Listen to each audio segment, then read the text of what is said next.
आप सबको सलाम। स्वागत है आप सबका खुदा की पवित्र और मुकद्दस हजूरी में। कभी अपनी जिंदगी में ऐसा फील हुआ है कि हमने प्रभु के सामने ये बात कही हो कि प्रभु क्या आपको हमारी चिंता नहीं? आज का जो हवाला पढ़ा गया है मरकुस रचित सुसमाचार उसका 4 अध्याय और 35 से 40 आयत तक जो पढ़ा गया है वचन, वहां पर क्या हो रहा है कि यीशु मसीह चेलों के साथ एक नाव में है और जब वो झील में है तो क्या हो गया, अचानक से ही तूफान आया। तूफान आने के बाद सब और क्या हो गई, भगदड़ मच गई कि अब इस तूफान से कैसे बचा जाए। राइट, अब सारे परेशान हैं क्योंकि तूफान है, परेशानियां हैं, मुसीबत है। और उस मुसीबत में कौन आराम से सो रहा है? यीशु मसीह आराम से सो रहे हैं। अब जब किसी चेले ने जाकर के देखा कि यीशु मसीह तो आराम से सो रहे हैं, तो वो क्या कह रहा है जाके, प्रभु हम तो मरे जा रहे हैं, क्या तुझे हमारी चिंता नहीं? हे गुरु, हम तो मरे जा रहे हैं, क्या तुझे हमारी चिंता नहीं है? अच्छा, कई बार हम मुसीबतों और परेशानियों में इतना जूझ रहे होते हैं ना, कहीं ना कहीं कभी ना कभी शायद हमारे जहन में या हमारे दिल में भी ये सवाल उठता हो कि यार खुदा को हमारी चिंता ही नहीं है। कितने दिनों से कितने यही परेशानी बार बार हम पर आ रही है ना। कभी होता है ना, कभी घर में एक बंदा बीमारी लाचारी से ठीक हुआ तो दूसरा कोई मेंबर, वो ठीक होता है तो वो भी ठीक भी नहीं हुआ तो तीसरा और तैयार होता है। और क्या होता है कि इसमें मुसीबतों पर मुसीबतें आती रहती हैं, परेशानियों में परेशानी आती रहती है। और इसमें कभी ऐसा फील हो कि यार खुदा कहाँ है जिसकी हम इबादत कर रहे हैं? क्या मन में आ जाता है सवाल। ये बड़ा ऑब्वियस सी चीज है, हम इंसान हैं, सब में आ सकता है, कभी भी ये बात आ सकती है कि यार ऐसे लग रहा है कि जैसे प्रभु को हमारी चिंता नहीं है, जैसे उसको हमारी चिंता ही नहीं है। जैसे प्रभु क्या कर रहा है कि हमें नजरअंदाज कर रहा है। जैसे प्रभु सब कुछ देखते हुए भी हमें क्या कर रहा है, नजरअंदाज। क्योंकि मैं जब ये चीज देख रहा था, मैं देख रहा था कि यीशु मसीह जो उस नाव में है, जब तूफान से वो नाव जो है डोल तो रही होगी, और ऐसा भी यीशु मसीह नींद की गोलियां खा के थोड़ी सो रहे थे कि मतलब पता ही ना चल रहा हो। जब नाव में होते हैं तो नाव तो वैसे ही है ना, वो स्मूथ नहीं चलती है, वो डोलते हुए चलती है। तो ऐसा तो नहीं है कि यीशु मसीह बहुत ही ज्यादा गहरे, मतलब मेरे कहने का मतलब ये है कि यीशु मसीह को पता नहीं होगा, पता होगा। और ये सवाल हमारे जहनों में भी आ सकता है कि यीशु मसीह जिसे हम मानते हैं कि वो पूरी कायनात का ही क्या है, मालिक है, जिसको सब पता है कि कब कहां पर क्या चल रहा है, तो क्या है ना। अच्छा, कई बार ये भी मन में आ जाता है कि यीशु मसीह हमारे खुदा को ये सारी बातें भी पता होती है ना। अगर हम यहां पर कुछ गलत विचार कर रहे हैं तो वो खुदा को पता चल रहे हैं। तो जो मुसीबतें मेरे और मेरे परिवार पर चल रही हैं, क्या खुदा वो नहीं देख रहा? क्या हम जब उसके अपने बेटे और बेटियां हैं तो क्या उसे हमारी चिंता नहीं है कि हम कितने दिनों से, कितने महीनों से, कितने सालों से या कितने टाइम से जूझ रहे हैं? तो हे प्रभु, क्या आपको हमारी चिंता नहीं है? अच्छा, मैं जब इन सारे सवालों में से मैं जब इन सारी बातों को देख रहा था, तो मैं देख रहा था कि ऐसे सवाल पता है क्यों आते हैं हमारे मन में।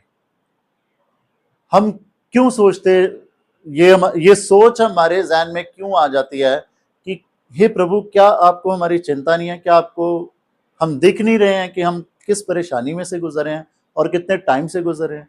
क्या आप जरा सा भी नहीं देख रहे हैं? पता है ये बात क्यों आती है? मैं चंद बातें मैं आपके सामने रखना चाहता हूं। मैं देख रहा था, सबसे पहले पता है, एक छोटी सी कहानी से मैं आपके सामने रखना चाहता हूं कि एक बार एक नौजवान था, मतलब नई नई जवानी आई है, अभी मतलब होगा 15-16 साल का। तो उसने एक जिद कर ली अपने घर में कि जो पास शहर है, मुझे उस शहर घूम के आना है। तो माँ बाप ने कहा कि ऐसे नहीं जाना है, अकेले नहीं जाना है, जब टाइम होगा तब जाएंगे। पर क्या हुआ कि जब बच्चे जिद पकड़ लेते हैं तो फिर पकड़ ही लेते हैं जिद। नहीं आप मुझे ट्रेन में बिठाओ, मैं अपने आप होके आ जाऊंगा। जिद ज्यादा ही कर ली। जब ज्यादा ही जिद कर ली है तो क्या हुआ कि ठीक है, माँ बाप भी मान गए कि ठीक है भाई ठीक है। तो जैसे ही वो उसको बिठाने गए ट्रेन में बिठाते हुए उसकी मम्मी ने उसको एक लिफाफा पकड़ाया। एक लिफाफा पकड़ाते हुए कहा कि अगर ट्रेन में जरा सा भी तुझे बेचैनी हो, जरा सी भी चिंता मन में आए, या जरा सा भी ऐसे लगे कि मैं अकेला हूं या घबराहट हो, तो इस क्या है, लिफाफे को खोल के देख लेना एक बार, तो तू आराम से, तुझे शांति मिलेगी, तो आराम से जाएगा। अब हुआ वैसे ही। आधे रास्ते उसे ऐसी घबराहट हुई, वो लोगों से, वो पूरी भीड़ भाड़ से डरने लग गया, घबराहट हुई, बेचैनी हुई। जब बेचैनी हुई तो उसे अपनी माँ की बात याद आई कि मम्मी ने कहा था कि ये लिफाफा खोल के देख लेना। और जब ही उसने लिफाफा खोला और उस लिफाफे में एक पेपर था, उसने पेपर निकाला। उस पेपर में क्या लिखा था कि परेशान मत हो, मैं तेरे पीछे वाली बोगी में ही बैठी हूं, ज्यादा मन बेचैन हो रहा है तो उठ के वहां आ जाना। आप समझ रहे हैं मेरी इस बात को? पता है कब ये फीलिंग आती है? जब मैं और आप, जब हम इसको पढ़ना छोड़ देते हैं, जब हम इस पे ध्यान करना छोड़ देते हैं, तब हमारे अंदर ये फीलिंग आती है कि यार शायद खुदा को हमारी चिंता ही नहीं। खुदा सब कुछ देख रहा है पर हमारी परेशानी ही उसे नहीं दिख रही है। और मैं ये बात क्यों बोल रहा हूं? ये वही चेले हैं जिन्होंने यीशु मसीह को तमाम लोगों को चंगे करते हुए देखा है, पर उस पर मनन नहीं किया। कई बार हमारे भी हालात यही होते हैं, हम इसको पढ़ के नहीं देखते, हम इस पे मनन करके नहीं देखते हैं। द मोमेंट जब ये बाइबल को, हम पवित्र बाइबल को जब हम नजरअंदाज करते हैं, तो हमारे सामने ये सवाल उठता है कि शायद खुदा को हमारी चिंता नहीं है। खुदा को हमारी चिंता नहीं। मैं और भी रीजंस मैं देख रहा था कि कब हमारे सामने ये बात जो है, कब हमारे जहनों में, कब हमारे दिलों में ये बात पनपती है कि शायद खुदा को हमारी चिंता नहीं है। पता है कब? जब खुदा हमारी परेशानियों में थोड़ा शांत सा नजर आता है ना, जब लग रहा है कि यार हम दुआ भी बहुत कर रहे हैं पर खुदा की तरफ से कोई जवाब नहीं आ रहा है, जब उसकी तरफ से है ना हमारी प्रार्थना का इंस्टेंट समझते हैं, उसी टाइम एकदम, जब दुआ करी जब ही कोई जवाब नहीं आ रहा है, तो हमें क्या लगता है कि खुदा को शायद हमारी चिंता नहीं है। मैंने दो बातें बताई अभी तक कि कब हमारे अंदर ये फीलिंग आती है कि खुदा को शायद हमारी चिंता नहीं है, जब हम बाइबल पे मनन करना छोड़ देते हैं। दूसरी बात, जब हमारी प्रार्थना का एकदम जवाब नहीं आ रहा होता, तो हमारे अंदर ये फीलिंग आती है कि शायद खुदा को हमारी चिंता नहीं है। तीसरी बात, पता है तीसरी बात क्यों ये फीलिंग आती है? जब हम अपने खुदा की दी हुई बरकतों को भूल जाते हैं। मैंने पहले जैसे बताया था, यीशु मसीह के साथ जब ये सारे चेले इस नाव पर हैं, तो इस नाव पर आने से पहले के इंसिडेंट्स को देखिए। जो मरकुस की अंजील 1 अध्याय से लेके 3 अध्याय तक, इवन की 4 अध्याय भी आप जब पढ़ेंगे इस हवाले तक आते आते, तो बहुत सारे चमत्कार हैं जो इन्हीं चेलों के सामने यीशु मसीह ने करे हैं। लोगों को चंगा किया है, लोगों को छुटकारा दिया है, तमाम तरह से यीशु मसीह ने लोगों के को मतलब उनकी मुसीबतों से, उनकी परेशानियों से आजाद किया है, उनके दुखों से उनको आजाद किया है। पर जब मुसीबत आ गई तो चेले वो सब कुछ भूल गए, चेले वो सब कुछ भूल गए। Same thing happens with all of us.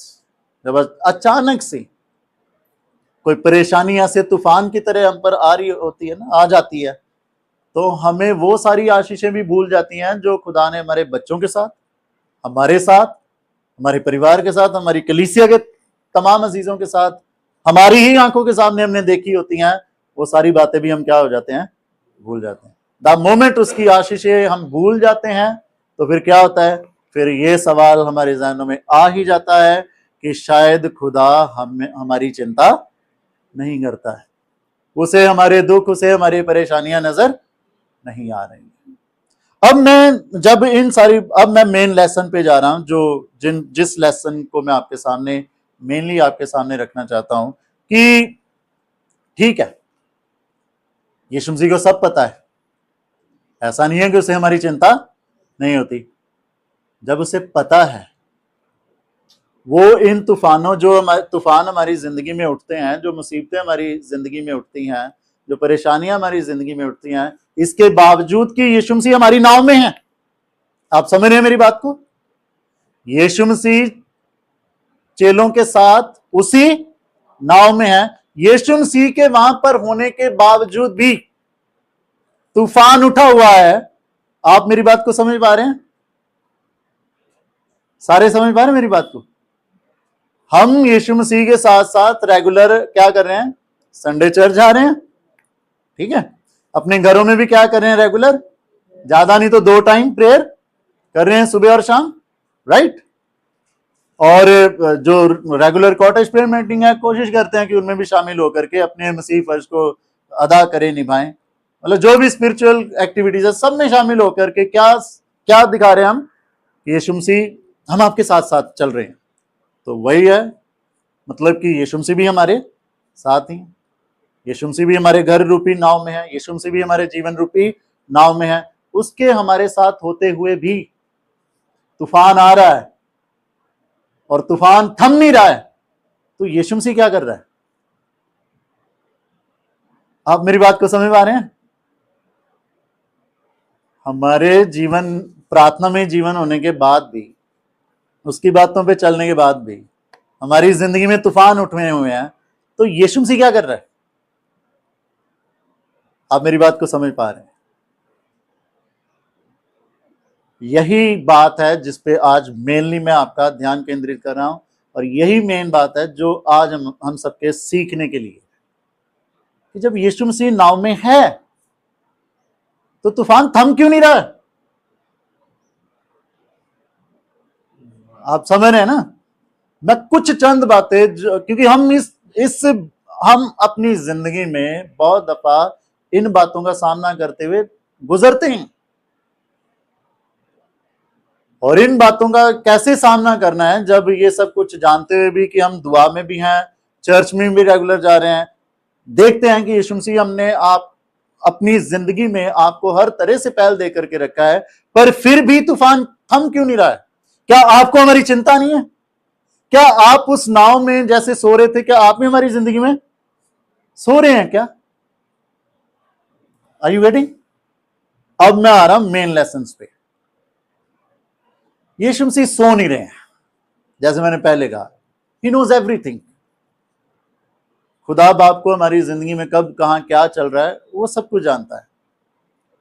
तूफान आ रहा है, क्यों आ रहा है? सबसे पहली बात, मुश्किलों का मतलब ये नहीं है, परेशानियों का मतलब ये नहीं है कि खुदा मौजूद नहीं है।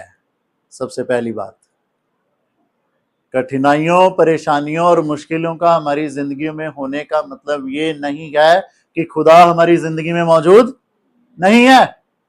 ऐसा नहीं है। आप समझ रहे हैं? दानियल नबी की किताब में जब सदरक, मेशक और अबेदनगो को जलती हुई भट्टी में डाला गया, कितने जनों को डाला गया था? 3 लोगों को।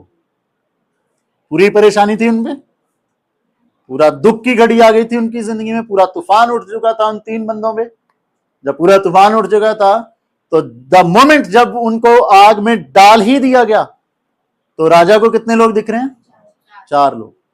और वो अपने तमाम लोगों को पूछ रहा है कि यार हमने कितने लोगों को फेंका था? 3। तो 4 क्यों है वहां पर? चौथा कौन है? Are you getting the point? यीशु मसीह सो नहीं रहा है,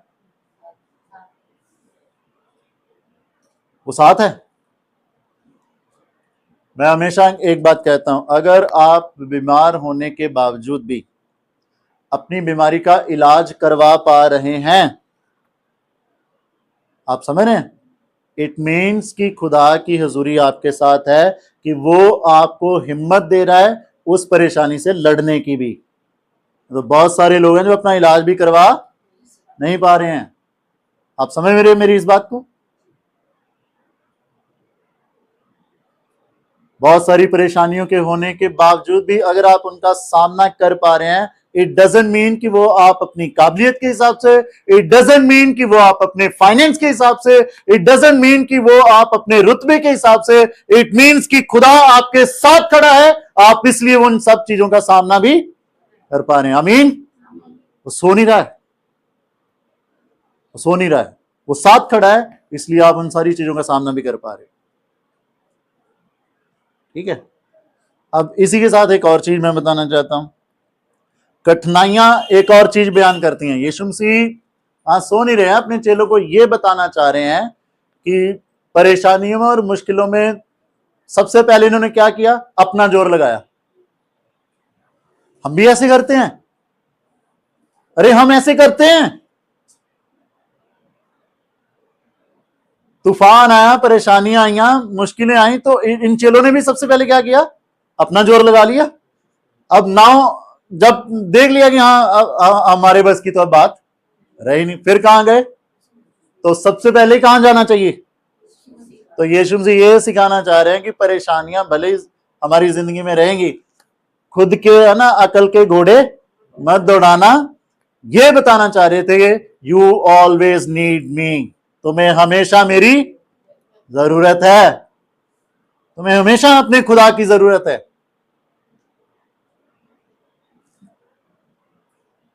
वो क्या कहते हैं ना कि मछली क्या है, पत्थर चाट के वापस। समटाइम हम ऐसे सीखते हैं, हम अपना जोर लगा लेते हैं, जब कुछ नहीं बनता फिर कहां जाते हैं? फिर ये आती है स्टेटमेंट, अब तू ये रखना है रख ले, मारना है अब जो करना है तेरे हाथ में। ये स्टेटमेंट ऐसे नहीं आती है, जब पूरा जोर लगा लेते हैं ना तब आती है। तो यीशु मसीह उनको यही से, अपना जोर कम लगाओ, जिसके हाथ में सब कुछ है ना। क्योंकि आप बाद में स्टेटमेंट देखिए इन चेलों की, यार ये कौन है जिसकी समुंदर और तूफान भी बात सुनते हैं। आप समझ रहे हैं? ये है हमारे सीखने के लिए। खुदावंद यीशु मसीह उनको सिखाना चाहते हैं कि you need me because I have control over all the world. मेरा कंट्रोल है इस जहान की सारी चीजों पर। तो आपको किसके पास जाना है? यीशु के पास। आपको यीशु के पास जाना है। तो ये था पहला लेसन जो आई वांट, मैं चाहता हूं कि हम सब सीखें, जो यीशु मसीह चाह रहे हैं कि मेरे चेले सीखें आज इस हवाले से। अच्छा, मैं दूसरी बात जो यहां पर आपने एक चीज नोटिस करी, यहां पे तूफान कब थमा? तूफान थमने का प्रोसेस कब से शुरू हुआ? जब वो यीशु मसीह के पास सिर्फ गए नहीं, जाके क्या कर रहे हैं? अपना रोना रो रहे हैं। आप समझ रहे हो मैं किस बात पे आपका ध्यान केंद्रित कर रहा हूं? कि दूसरी बात यीशु मसीह क्या कह रहे हैं कि तुम्हारी दुआ रुकनी नहीं चाहिए। खुदावंद यीशु मसीह उनको बताना चाह रहे हैं द इंपॉर्टेंस ऑफ प्रेयर। प्रार्थना कितनी महत्वपूर्ण है हमारी जिंदगी में। खुदावंद यीशु मसीह ये बताना चाह रहे हैं हमारे छुटकारे का प्रोसेस सिर्फ एक ही कदम पीछे, और वो क्या? दुआ। मैं पंजाब में था, तो मैं ऐसे एक परिवार में विजिट पे गया, तो वो परिवार काफी परेशान थे क्योंकि उनका काम नहीं चल रहा था। काफी दिनों से मेहनत मजदूरी करने वाले लोग बेचारे क्या ही करें, एक दिन की भी मजदूरी नहीं लग रही है तो खर्चे रुक जाते हैं। बहुत परेशान, और बेचारा रोने लग गया। मैंने कहा यार ठीक है, चर्च जा और जितनी बातें मुझे बोली है ना ये सारी जाके, पवित्र जगवेदी है खुदा की, वहां जाके सामने वहां पर जाके रो। मैंने कहा यार तू गलत बंदे के सामने रो रहा है यार। मैं ठीक है तेरे दुख को समझ सकता हूं, पर तेरी जरूरतों को पूरा मैं नहीं कर सकता यार। मैं ठीक है तेरे लिए दुआ कर सकता हूं, पर यही रोना, क्योंकि ज़बूर 34 में पता क्या लिखा है? वो टूटे हृदय वालों की सुधि लेता है, और जो हृदय पिसे हुए हैं ना वो उनकी नजदीक होके सुनता है। मैं जा भाई उधर जा।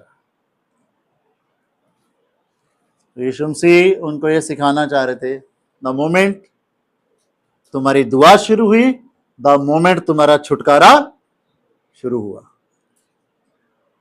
तो अगर लग रहा है ना कि यीशु मसीह क्या है कि बड़ी है ना, दूर है, हमारी चिंता नहीं करता, वो चिंता करता है, बस हम एक कदम पीछे हैं। और वो कदम कौन सा है? प्रार्थना, दुआ।